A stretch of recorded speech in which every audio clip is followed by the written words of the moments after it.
نحمده ونصلي على رسوله الكريم اما بعد فاعوذ بالله من الشيطان الرجيم بسم الله الرحمن الرحيم لا يحب الله الجهر بالسوء من القول الا من ظلم۔ آج ہم انشاءاللہ پارہ نمبر 6 کا خلاصہ بیان کریں گے۔ اس میں فرمایا کہ اگر کوئی شخص کسی پر ظلم کرتا ہے اور وہ ظالم کسی کو شکایت کرتا ہے یا عدالت میں چارہ جوئی کرتا ہے تو یہ عدل و انصاف ہے، جرائم اور ظلم کے بند ہونے کا سبب ہے۔ مظلوم کا آواز اٹھانا اور کسی کو شکایت کرنا غیبت بھی نہیں، لیکن اگر مظلوم صبر کرے اور معاف کر دے تو آخرت میں بہت بڑا اجر ملے گا۔ پھر اس میں یہودیوں کا دعویٰ، اس کی تردید کی گئی ہے۔ وما قتلوہ وما صلبوہ ولکن شبہ لہم بل رفعہ اللہ الیہ وکان اللہ عزیزا حکیما۔ یہودیوں کا دعویٰ تھا کہ عیسیٰ علیہ السلام کو قتل کر دیا گیا ہے۔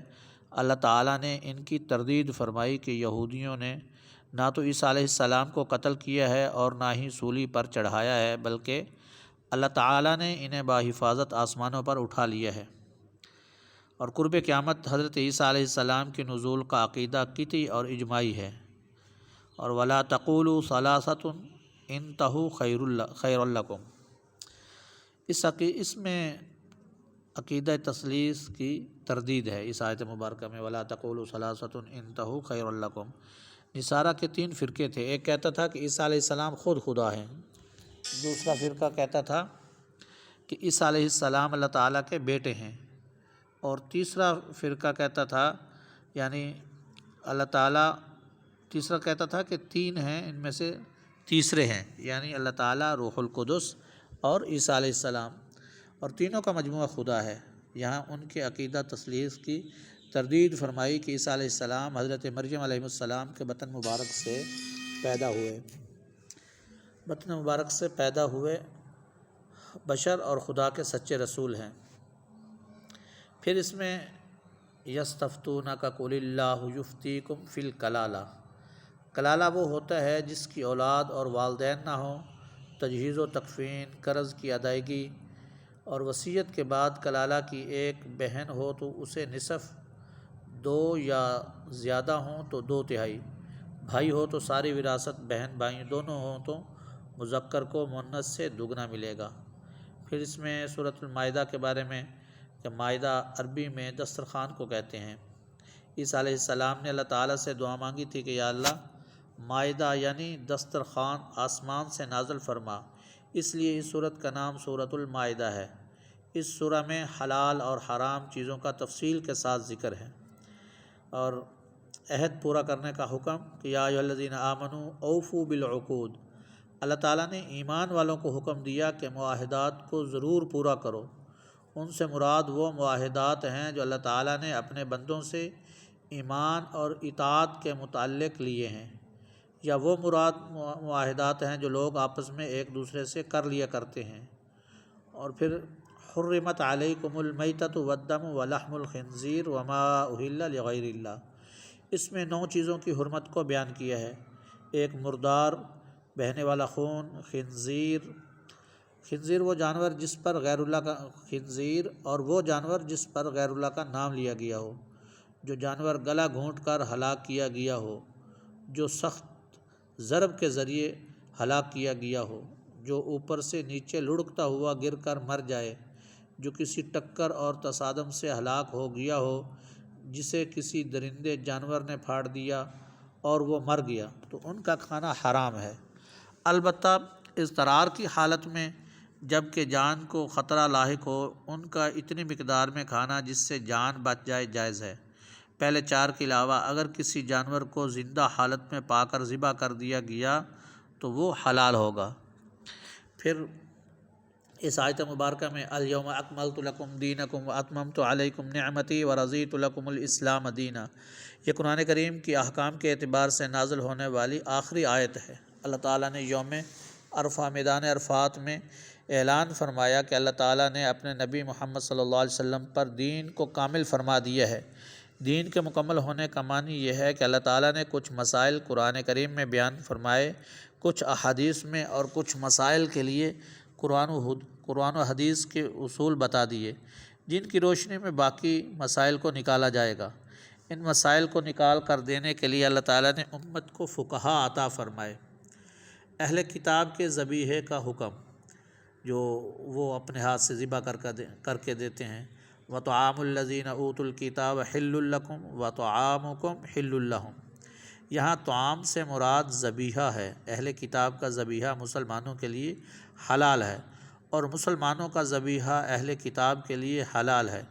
اہل کتاب سے مراد وہ لوگ ہیں جو کسی ایسی آسمانی کتاب پر ایمان رکھتے ہوں جس کی قرآن و سنت تصدیق کرتے ہوں، یعنی تورات، انجیل، زبور اور صحف ابراہیم و موسیٰ علیہ السلام، یعنی حضرت ابراہیم اور موسیٰ علیہ السلام کے جتنے بھی صحیفے نازل ہوئے، لہٰذا یہود و نصارہ اہل کتاب ہیں۔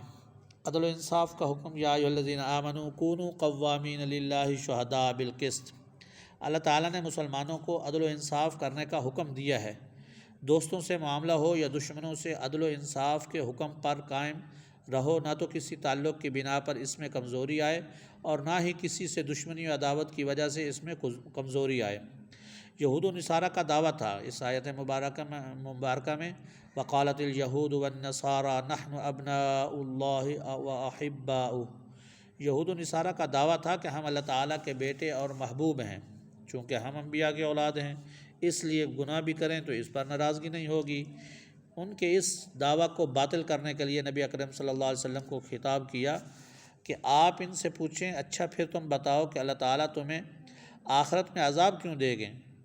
سورہ بقرہ میں یہود کا قول مذکور ہے کہ اگر ہمیں عذاب ہوا بھی تو گنتی کے چند دن ہوگا۔ جب تمہیں خود بھی اقرار ہے تو کیا کوئی باپ اپنے بیٹے یا محبوب کو عذاب دیا کرتا ہے؟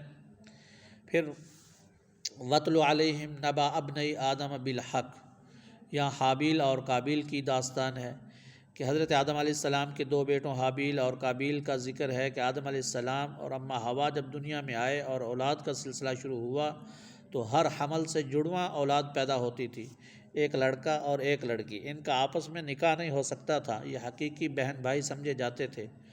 دوسرے حمل سے پیدا ہونے والے لڑکے سے اس لڑکی کا نکاح جائز تھا۔ قابیل کے ساتھ جو لڑکی پیدا ہوئی وہ بہت خوبصورت تھی، حابیل کے ساتھ جو لڑکی پیدا ہوئی وہ کم خوبصورت تھی۔ اسی وجہ سے قابیل حابیل کا دشمن بن گیا۔ وہ چاہتا تھا کہ جو لڑکی میرے ساتھ پیدا ہوئی ہے وہی میرے نکاح میں دی جائے۔ آدم علیہ السلام کی شریعت کے مطابق ان کا آپس میں نکاح نہیں ہو سکتا تھا، تو آدم علیہ السلام نے اس اختلاف کو ختم کرنے کے لیے فرمایا تم دونوں قربانی کرو، جس کی قربانی قبول ہو جائے گی یہ لڑکی اسی کو دی جائے گی۔ حابیل کی قربانی قبول ہو گئی، قابیل کی قبول نہ ہوئی۔ قابیل کو اور زیادہ غصہ آیا اور اس نے حابیل کو قتل کر دیا۔ پھر اس میں انما جزاء الذین یحاربون اللہ ورسولہ